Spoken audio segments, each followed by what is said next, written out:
Hello and welcome to the Business of the Business podcast. I am your host, JP John Paz. With me, of course, is my co-host, Mr. Trump Mania himself, the wizard, Mr. Lavi Margan. Lavi, how you doing today, sir? I'm doing good. Probably the same weather you're getting over there, John. It's really hot and Yes. unexpected, but it's nice, clearing the holidays, and we're good to go. I have my office in my basement, and for whatever reason, it's freezing down here. And when I walk upstairs, it's like a 15-degree difference. It's hot upstairs and it's cold downstairs. Weird dynamic. I don't know why in this house, but Uh, Growing up, I was like in like sort of like I don't know if it was meant like for a full floor, maybe like it was like a semi attic, but my parents didn't want to pay for air conditioning, so it was like super hot. And then I realized years later, like I should have just slept like on the first floor. yes, yes. So, as we're talking a little business of the business, let's talk about Freddie Prince Jr., of course, becoming a co-owner of our buddy Josh Chernoff's premier streaming network. What is the latest on that? How did that all come about? Yes, so Premiere Streaming has really been on our radar since it was first announced. Of course, we were lucky enough to get all the press release and information about that, and have a whole show dedicated to it. And one of the questions that we had was sort of like, basically, what's going on, right? Josh Chernoff and Paul Owen had left Fight. Josh, I think, was just there a year in an expanded role. um, Paul has a background, I think, with WWE and UFC. I could be, maybe it's just one. And then Fred, of course, is Josh's brother. Were the owners of PSN, and then we started seeing like, okay, they signed a deal with MLW for international. So if it's being self-funded, what's going on? So obviously they were kicking the tires, unless it fell into their lap.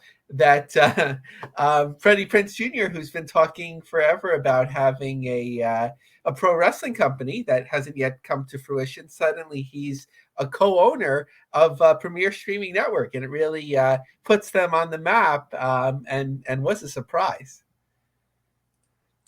With him doing that, were you just completely kind of thrown off? Like, was that rumor out there? Where did that come from? No, it caught me by surprise, and I was free to admit that Premiere Streaming. I haven't tested out their system, but one of the things that they were on was sort of the sleekness of its use, the friendly user compatibility, which I take their word on. But it didn't seem like that they have something at least domestically yet that's a draw. So wishing them well, but I was a little bit concerned. And then suddenly this news hits. We don't yet know what will stream there, now that Freddie Prince is there, but it certainly gives them more resources, more attention that they can utilize. I don't know if Prince will transition his podcast over to their networks, or maybe just use it to promote Premiere Streaming. So it's very, very early. I guess one of the announcements recently is that they'll carry an Impact iPay-per-view for the first time, which that's good. It's also being distributed, of course, through Impact's Plus, probably, definitely Fight, YouTube for the first time. So it's a good way of getting out there. We've seen with Pro Wrestling TV that they've carried some pay-per-views as well, like notably AAA. I'm not sure if they're carrying Triple Mania this weekend as we record, but if you're not exclusive, it's good to have it for the people that are already using it. It won't necessarily draw more people in to the program. So, speaking of Triple Mania, we have a legend, a returning guest, the man behind Masked Republic, Mr. Kevin Kleinrock. Double K, what's going on? How's it going?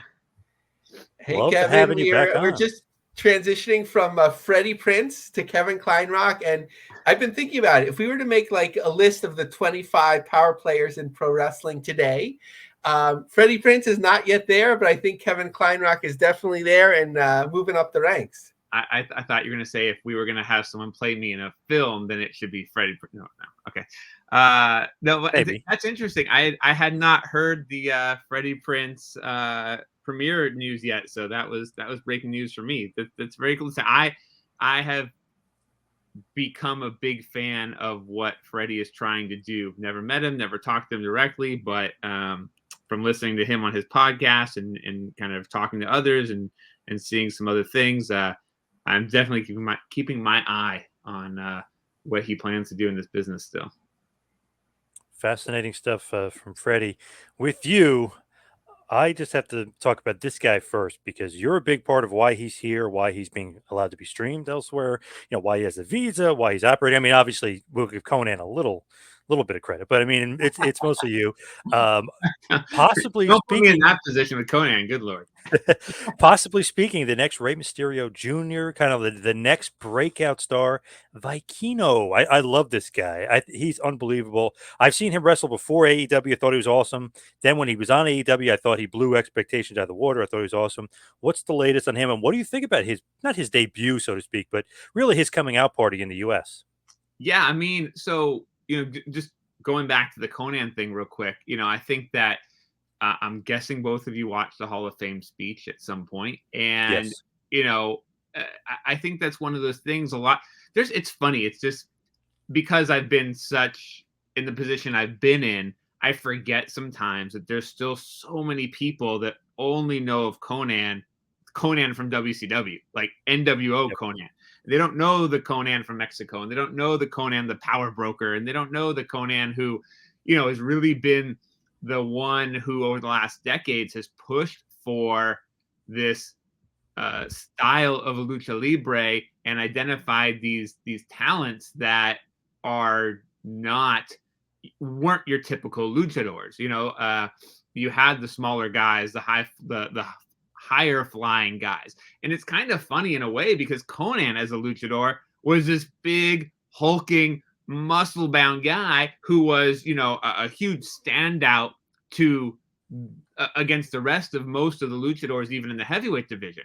And so for him to have become the person championing the smaller, more high flying luchadors is kind of ironic, but it's been great. And there have been these generations that have come up, right? You had him identifying Ray and Psychosis and Hoovy in the first kind of generation, and then Penta and Phoenix. It really, even though it was in Lucha Underground that they blew up, they were first kind of getting their pushes in AAA and were identified as part of kind of Conan's next generation of talent. And then now we've got the Hijo del Vikingos and the Commanders, and so it should not be overlooked that it's still Conan pushing for these guys that I'm sure a lot of veterans look at and go, they shouldn't be, what is representing Lucha Libre, those in Mexico.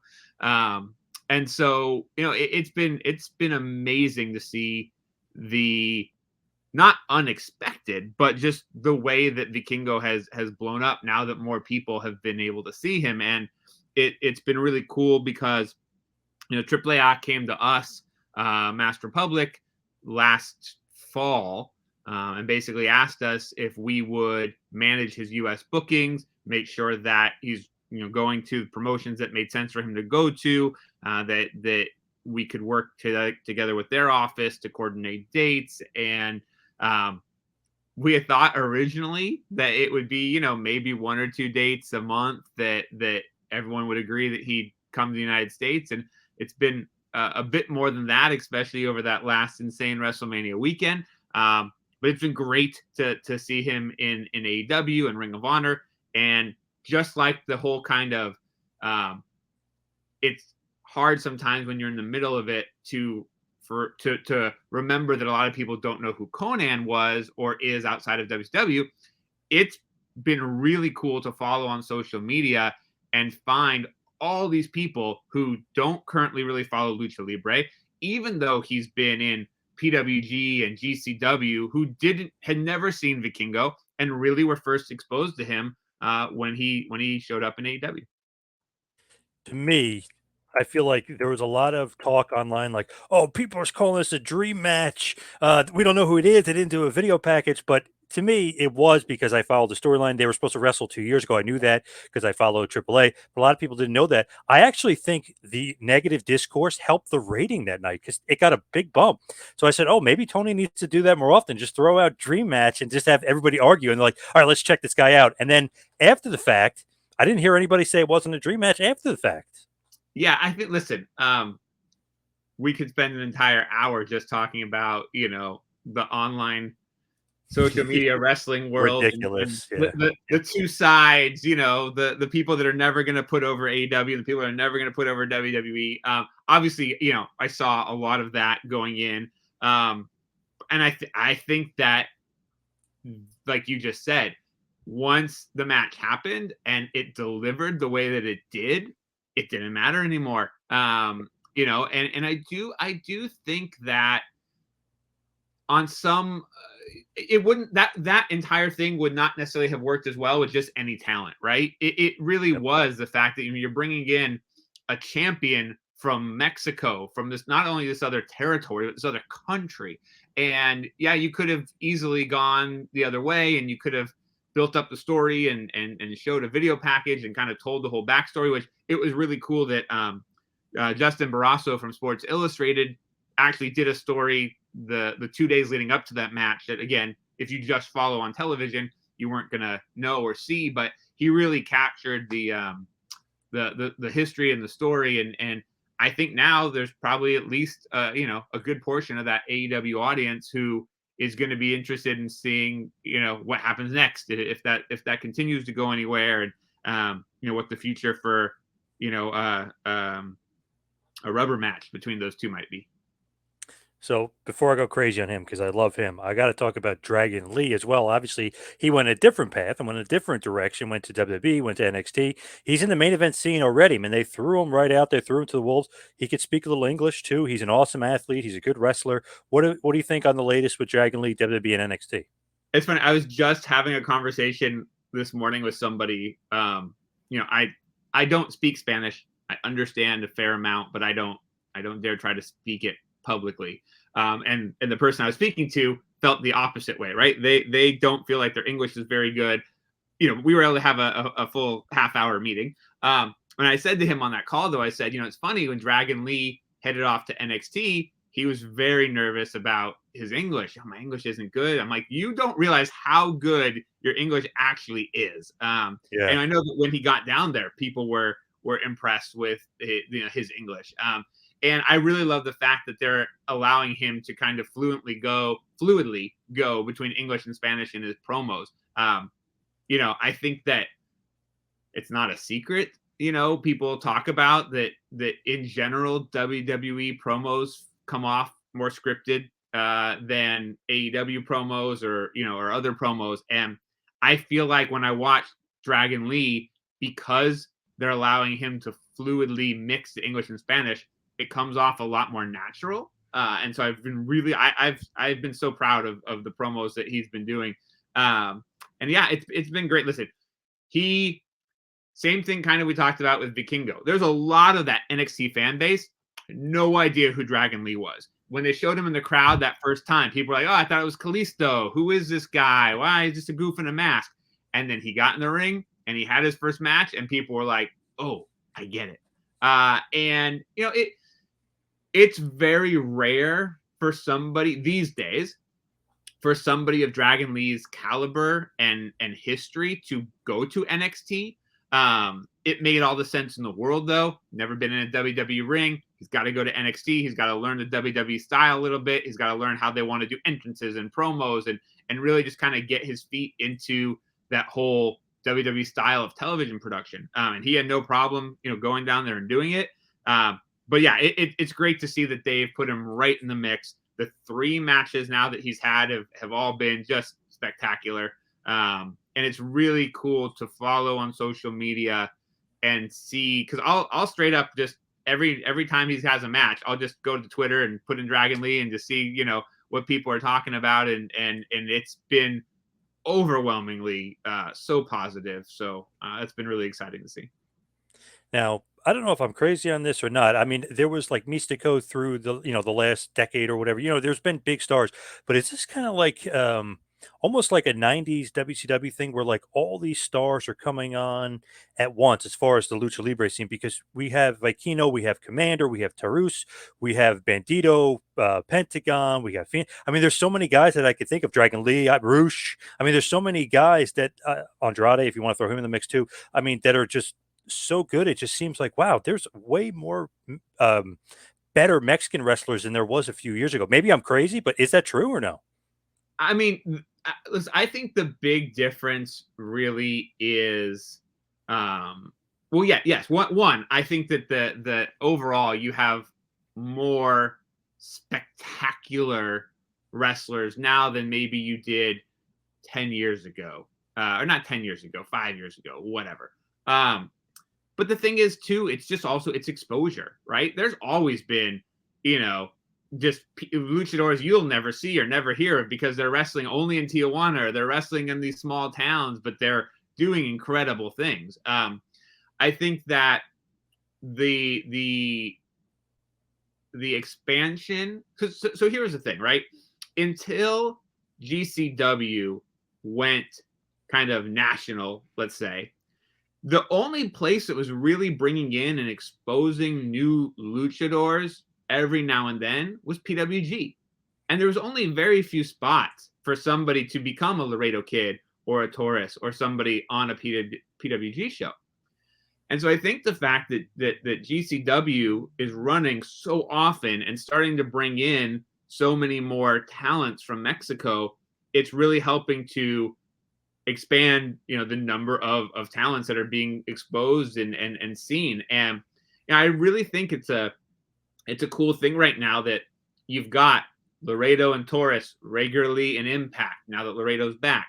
You've got the handful of guys, or more than a handful, in AEW and Ring of Honor. And I'm excited to see kind of what the future holds for Ring of Honor. I still don't, and maybe I've missed it, but I still don't feel like there has been a definitive kind of mission statement that's been given forth of Ring of Honor and like what Tony's full vision is. But from the outside, it feels like the plan for Ring of Honor is really to have this international flavor to it and to be mixing in Mexico and Japan and kind of international styles. And so I'm really excited for that because as much as yes, WWE features international talents and AEW regularly features international talents and Impact, it's not usually kind of framed in that way. And I just really feel like there's this extra focus right now in Ring of Honor for that. And so I'm excited to see where that goes. And I do hope that, it leads to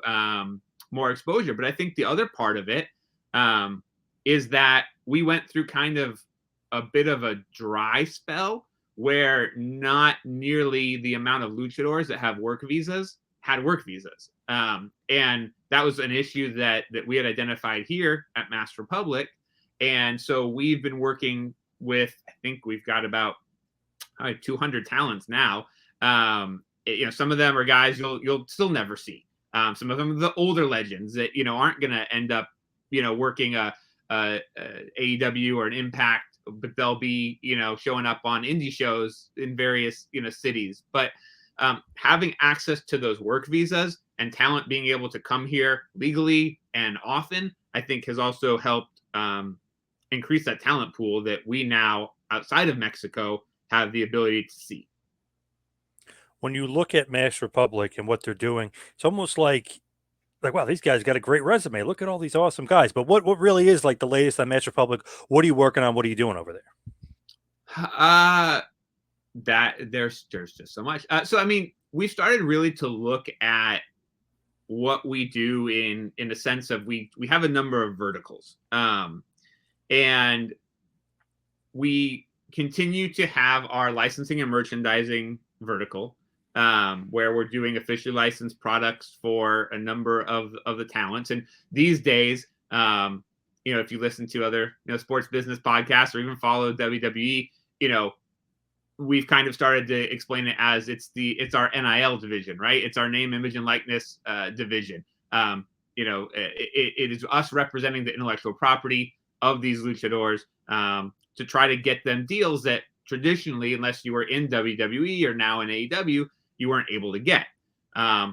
and it's also kind of worked out nicely that because we have this established, we're able to make really unique arrangements when this talent goes off to AEW or WWE NXT and continue our relationships.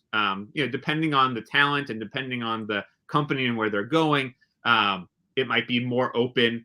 I don't think it's probably a big secret if I say there are more opportunities for our talents to continue on with us when they are with AEW than they are when they are with WWE. But even with Dragon Lee, we were able to very nicely put into his contract, these are the deals we have in place. These are the deals he's going to be allowed to continue. And it's been so far so good that WWE's honored that. And and I think, speaking business of business, it was interesting when we were having that negotiation, and somebody at WWE kind of said to me, there are so many talents now that are coming in with NIL deals from outside of wrestling, from the college world, that they kind of have to start to change the mindset in WWE of you can't expect really good talent to be coming in and not tied at all to other things that they're going to have to be able to continue. And so that was really interesting to kind of hear and experience as we were negotiating Dragon Lee's deal. So outside of our Legends of Lucha Libre brand, which is the licensing and merchandising and NIL, last year we also opened an actual talent agency called the Lucha Libre Agency, where we are now handling more than just NIL, but actual contract negotiations, help on things like, setting up your U.S. business and your trademarks and all that for kind of a very select group of clients that includes Dragon Lee and Roosh and Realistico, and some of the up and coming talent as well, who are kind of getting in with us early. But we have to be very selective with who we bring into that world, just because it is a lot more time and energy and work. It's just Ruben and myself mostly on that side of the business. And then we are very focused, and we've been trying to arrange this interview for a while now, and I was hoping to have some more news that I could share. Unfortunately, we're not in position yet to do that, but we've been heavily focused on the studio side of our company, launching preschool through adult, animation, live action, television, and film. We have a number of projects that are either with studios or production companies, and more than a dozen more that we're working on. We have our Luchaverse comic book world that we've been, for quite some time now, working on turning into a film and television project, and that's slowly moving along. We've got a whole slew of comic book and publishing projects that we hope to be able to share between July and San Diego Comic-Con and October or November, New York Comic-Con. So keeping very busy on the entertainment IP development side here as well. I know Lavi is chomping at the bit. He's got a ton of stuff for you. I know you knew that, but Lavi, what do you got? Always, we might need to keep Kevin till 2 p.m. Pacific time, right? Even though we're recording Eastern time. So as we're talking, actually, I'm coming up with more questions. So the first, of course, we're all under this umbrella of the Endeavor WWE UFC merger. And as you're talking, it's sort of reminding me that you're almost a niche endeavor in terms of the branches that you have as Master Public. So A, have you ever had any business dealings at all with Endeavor? But B, just from your perspective and understanding the merger, what do you think about it? No, we have not talked to Endeavor. I think, for us, I guess I haven't really thought of it in those exact words, but yeah, I mean, in the end, I guess our goal is to be a TKO, really, right? We want to be somebody that is doing live events, entertainment distribution, licensing, and merchandising. But the one little part that's been different for us than anybody else, and now really with this Endeavor TKO connection really is kind of similar, is we have that talent representation as part of it. So a lot of times when we're doing, whether it's licensing deals or this film and television development stuff, the question always comes up, well, how hard is it to get the luchadors, or how many other deals do we have to make to bring the luchadors into this? And we don't want to be doing, deals with 97 different people to try to bring this together. And we've become this kind of one-stop shop where it's like, oh no, you don't have to worry about it because we represent those talents. So they're already kind of pre-attached to this offer, whether it's action figures or a film or whatever. And there's so many horror stories of people trying to do like Santo related content in Hollywood, where they are in a deal with El Hijo del Santo and then it falls apart at the last minute. There's been television series and animated series and films that have all just fallen apart at the last minute because of a lack of both sides seeing things the same way. And then I think that put a sour taste in the mouth of a lot of Hollywood companies just hearing these horror stories. And so it's been really nice for us to be able to kind of have the talent part attached to the IP part, because we can kind of be this one-stop clearinghouse like Endeavor it can be with whatever else they're developing outside of the live entertainment side of UFC and WWE. I think the merger is very interesting. I think it could be I am a big believer in, rising tide raises all ships. Essentially there's a ton of focus right now on WWE and the growth that they've had and the growth that they're capable of. And, I think that we as Master Public are in a very unique situation because we're not Impact, we're not MLW, we're not, even AEW. We are not just trying to be a wrestling promotion. And so having all these other ancillary businesses and verticals that are getting a little bit more attention now because the business world is so focused on this merger. We've definitely had people reach out to us or talk to us or say, hey, I know we were talking about this, but can we talk about this as well? Because now we're focused on how big this sports entertainment world can really be. So that's been really great. I don't think this is different than any of the analysts like yourselves have been saying. And I don't think on a grand scale it's going to change the on-camera product of WWE or UFC. I think most of the changes are going to come in the office type of people and merging those divisions and probably some people being let go as they put the accounting departments and the ad buy departments and the legal departments and things together. I do expect that there will be some cross promotion, but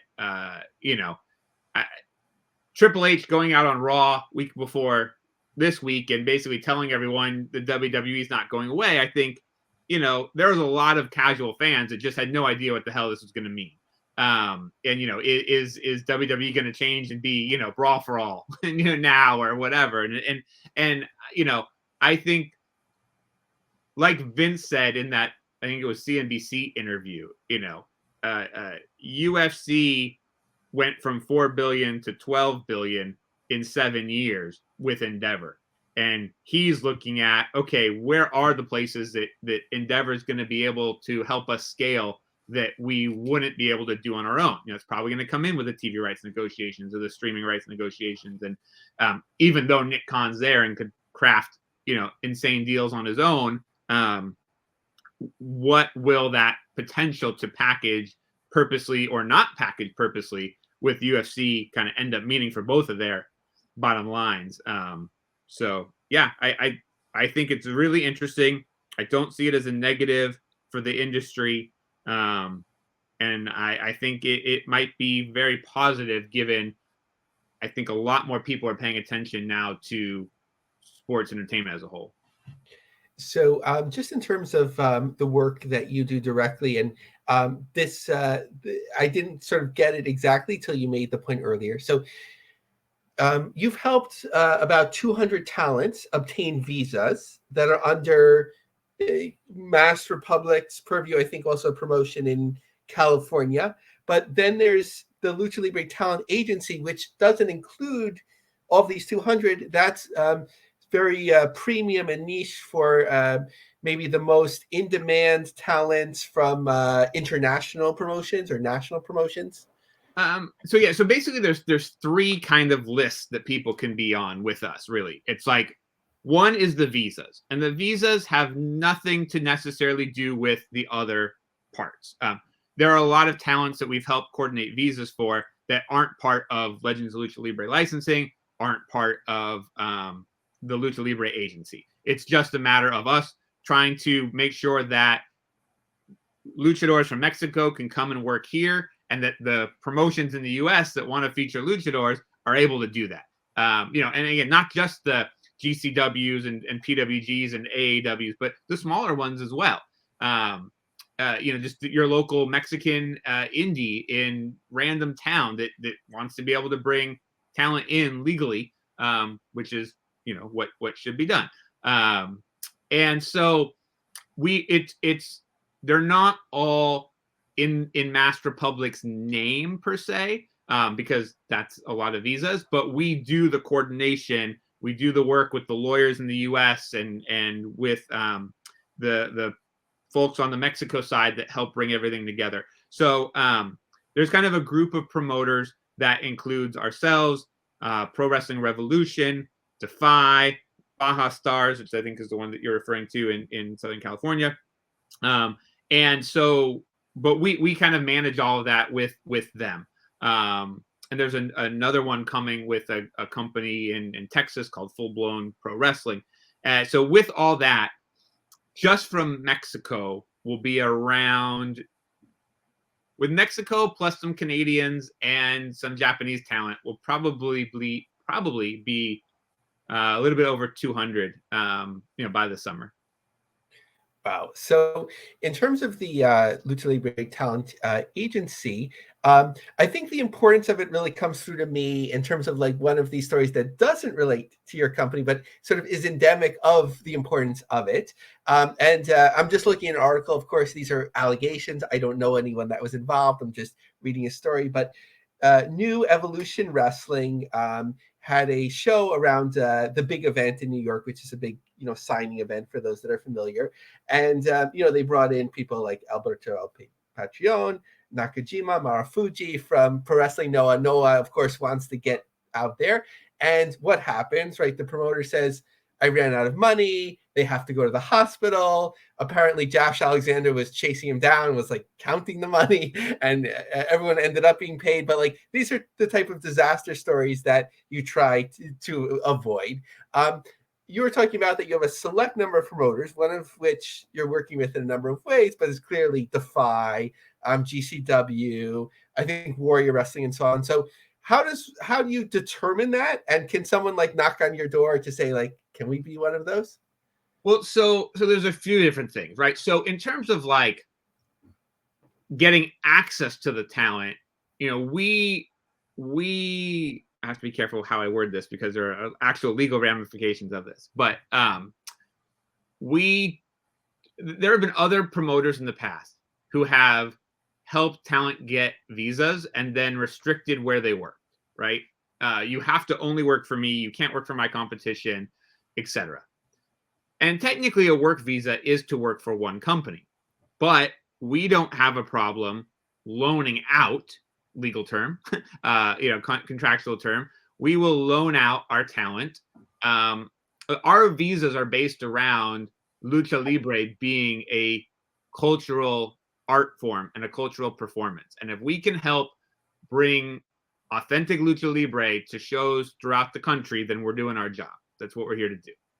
And so when it comes to actually like getting the talent for the events, that's totally separate from those that have come together to make sure that the visas were getting done. Those Pro Wrestling Revolution, Baja Stars, Defy, Full Blown now, who have been part of getting the visas done, obviously have access to priority on dates or, maybe some better pricing. But so that's where that comes in. And then we don't handle the day-to-day booking for most of these talents. One, we're just not set up. There's no way with our current staffing here we could run the day-to-day bookings of 200 talents. But for people like Hijo del Vikingo, where AAA hired essentially our agency to manage the bookings, we're doing all of that. So whether it's GCW or AEW, when somebody wants Vikingo, they call us. They work through us. We clear the date. We get the deposit. We deal with getting Vikingo, his flight information, his hotel information, all of that. Like, that is a full service agency. And so because of the amount of work that goes into that, again, we're very select. It's really kind of your top stars, Dragon Lee's. Well, now that he's signed, we do we do the contract negotiation, and then everything else there now is on WWE. Or there are some other legends like a Conan or a Psychosis where somebody can call Conan and book him directly, no problem. But if you're looking for, you don't have that contact, you don't feel comfortable reaching out, you want Conan to come in for an appearance or a signing or a seminar, you can contact the agency and we'll make it happen for you. And then there's some, what we're kind of considering that next generation. The Archangel Divino and Ultimo Maldito out of Tijuana, who, if you remember the Vice documentary on Lucha Libre, were the kids 10 years ago wrestling in the streets of TJ. And now they're actual, full-on luchadors who are the current Pro Wrestling Revolution Tag Team Champions. There's some other talents that we're starting to work with. Torito Negro Jr. Out of Mexico City, Black Danger out of Tijuana. And so earlier, even though most of these talents have been wrestling for a long time, they don't have that US level exposure yet. And so we'll be trying to kind of bring them in and help them with that. Commander's another good example, right? Like, we hadn't really worked directly with Commander, but then once AEW started booking Commander, Commander and his people, asked us if we would help be in the middle of all of that and make sure that everything went smoothly, and it's been going smoothly. So that's kind of the difference there. And then the Legends of Lucha Libre licensing, it's people that we've selected, who we often then get visas for, and who are sometimes rep by the agency, but people we think are going to be able to do well in the merchandising space. Because you might be a spectacular wrestler, or you might be a legend to a certain population or city in Mexico, but the truth of the matter might be you're not going to sell with an action figure, or you're not going to move I don't know, t-shirts or whatever it might be. So there's kind of different qualifications, for lack of a better way of putting it, to be part of each of those different kind of parts of our universe.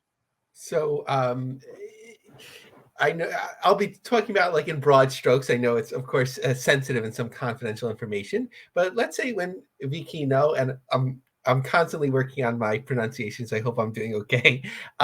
Let's say when he gets a call from an AEW, I'm assuming you don't go to a rate card and be like, okay, one appearance, it's this amount. So how does that play out when it's an international promotion, a national promotion, something local? Like, if pricing and negotiation is always a sensitive topic, you're well practiced at it. I'm just trying to understand it. So actually, it's interesting because normally I would say you're right on, right? And honestly, what we try to do generally is talk to a talent that we're working with and say, what would you like to get, and what are you happy getting? So at a certain level, a wrestler might like to get $1,000 an appearance, but they're happy if they get $800. So that's where we'll generally start with them, right? We'll go to the promoter and we'll say, this is the rate, and then hopefully the promoter's going to pay it. Sometimes there's, what if I bring him in for 2 shows or 3 shows, or, I got a double shot or this or that. And so there's always, wiggle room. We don't really set prices for any of the talent. They kind of dictate it. Now, we'll give them advice. There are talents that are like, yeah, I want to make, $2,000 a booking. And we'll be like, you can ask for that, but nobody's going to book you, because they can book, this guy and this guy and this guy all for that amount of money.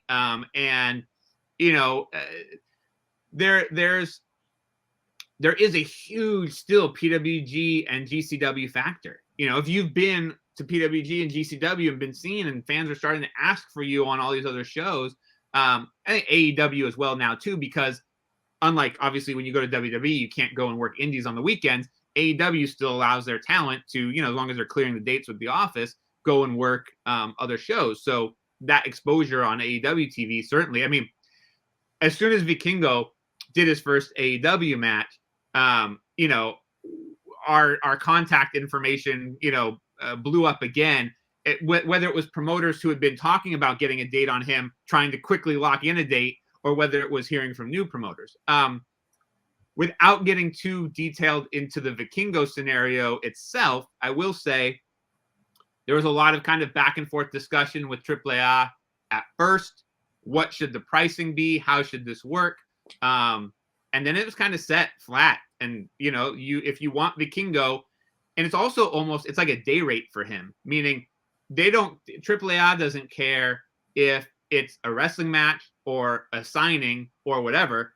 If you want Vikingo to show up at your event on this day, this is how much it's going to cost. And the only real fluctuations, and we haven't even had a scenario for it yet, just because dates haven't worked out, but international overseas travel, if you have to miss additional days of work in Mexico or anywhere else, that's where I think you can see a price kind of go up.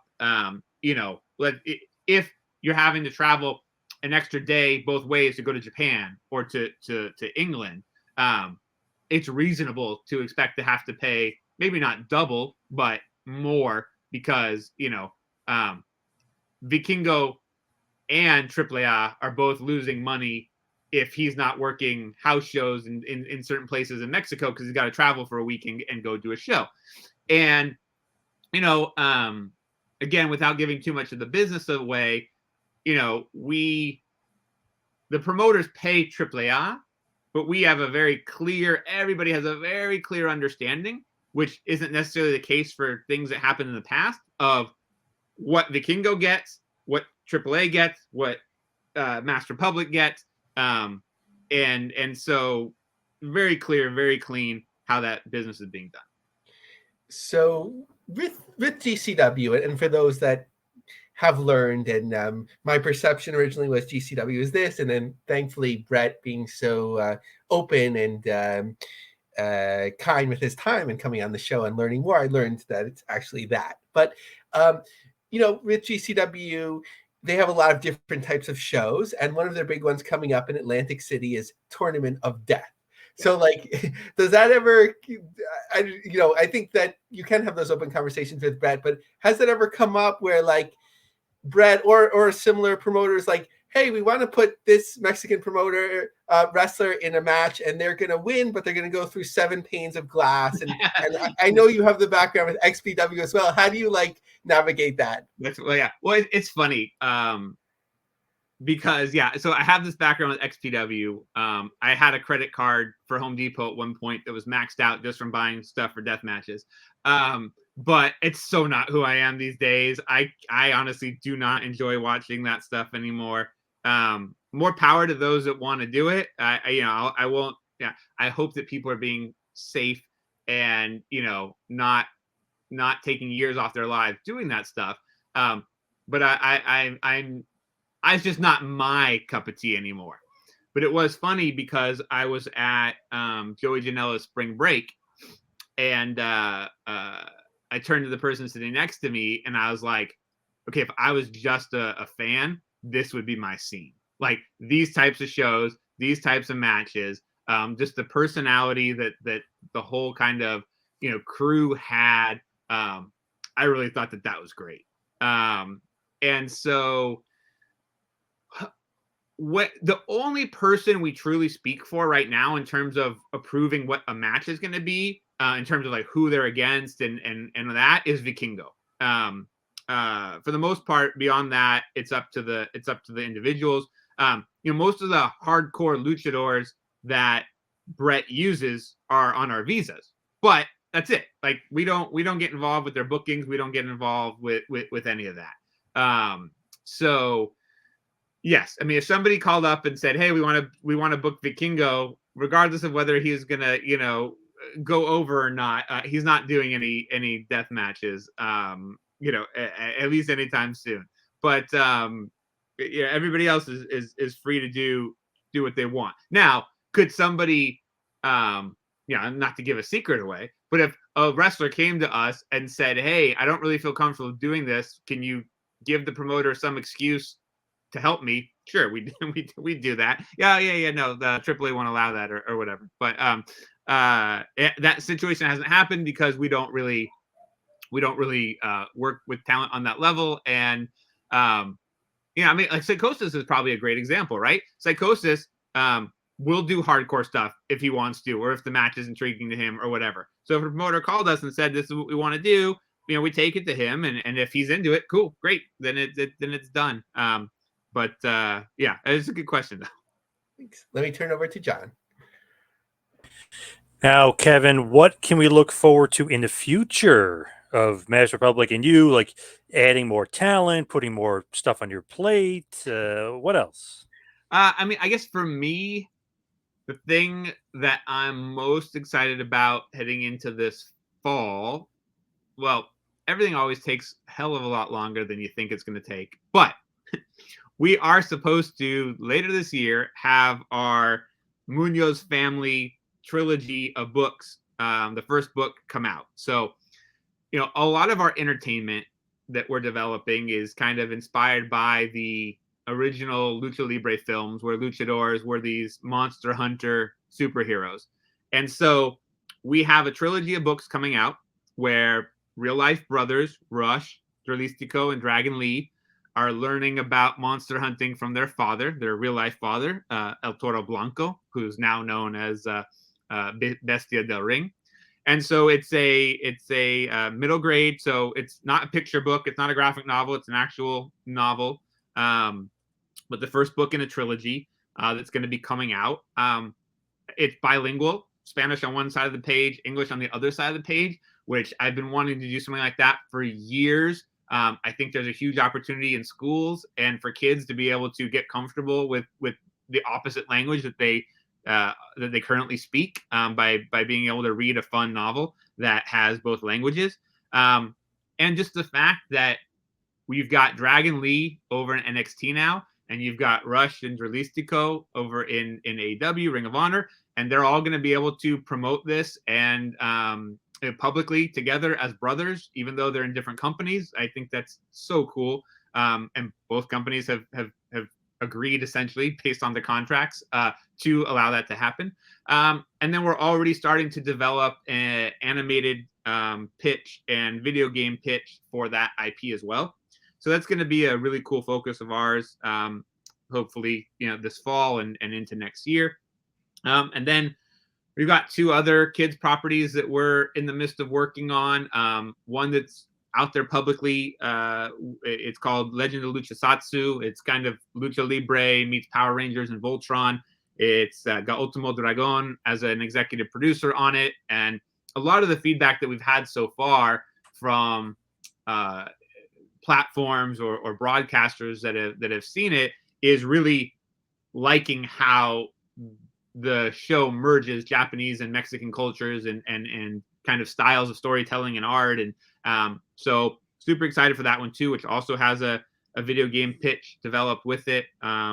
So that's kind of my heavy focus. Ruben Zamora, my business partner, the founder of Master Public, is heavily focused in the day-to-day of the visas and of the talent management. And also we have live events. We have been very selective with the live events that we do, but we've been running every quarter at Agua Caliente Casino in Cathedral City, which is down near Palm Springs. They brought us in the first time kind of just as a test of like, can we do something cool for the Hispanic community out here? And we've done 5 sellouts in a row. It's a small venue. It's like 400 to 500 people. But it's been selling out every time. We're going back down there on May 6th. And then the day before, we actually have a show as well in Rancho Cucamonga, Southern California. Another kind of sold show for us, where a venue is bringing us in to put on one of our Viva La Lucha shows. And then we've also been working with the tacos and tequila festivals of Dallas, Fort Worth, and Kansas City. We did them last year. It's an interesting thing because it's a taco and tequila festival, but it's all like hip hop and R&B performers like Ja Rule and Lil Wayne, and but we set up the ring and there's tens of thousands of people, and we show them what Lucha Libre is all about. And so we've got one of them coming up in May and one of them coming up in June, and then we'll see what the later part of the year holds. We're definitely going to be bringing our Expo Lucha convention back. Just don't know if it's going to happen late 2023 or early 2024, but working on that with some potential new partners. And so there's never a day where we're not busy. Awesome. Of course, follow Match Republic at Match Republic. Check them out online. You can follow me on Twitter and Instagram at Two Man Power Trip. Check out the website tmptempire.com. Lavi, where can everybody find you? Find me on Twitter at LavieMarg, LavieMarg, where I'm usually tweeting at Kevin, and we're sharing information. And check out my long form articles, LionCubJobSearch.com, and check out our unique LinkedIn group, The Business of the Business, the pro wrestling industry. Yes, good stuff. A lot of good people on there. Love that. Yes. Now, Kevin, thank you. Hopefully, you can get off of the disco list. Hopefully, I know you've been on that list. It's a permanent. maybe I am permanently on that list because you say AAA, right? Instead yes. of. But thank you, everybody, for listening. Thank you, Lavi, and thank you, Kevin. Good luck with Vikingo, Commander, and the rest of the awesome Lucha army you've amassed over at Match Republic and the Lucha Libre Talent Agency. So, Kevin, always awesome to have you on. Thank you so much. Thank you for having me, guys. Really appreciate it. Thanks so much. Take care. Thank you, everybody, and we'll see you next week on the Business of the Business. See you then, folks.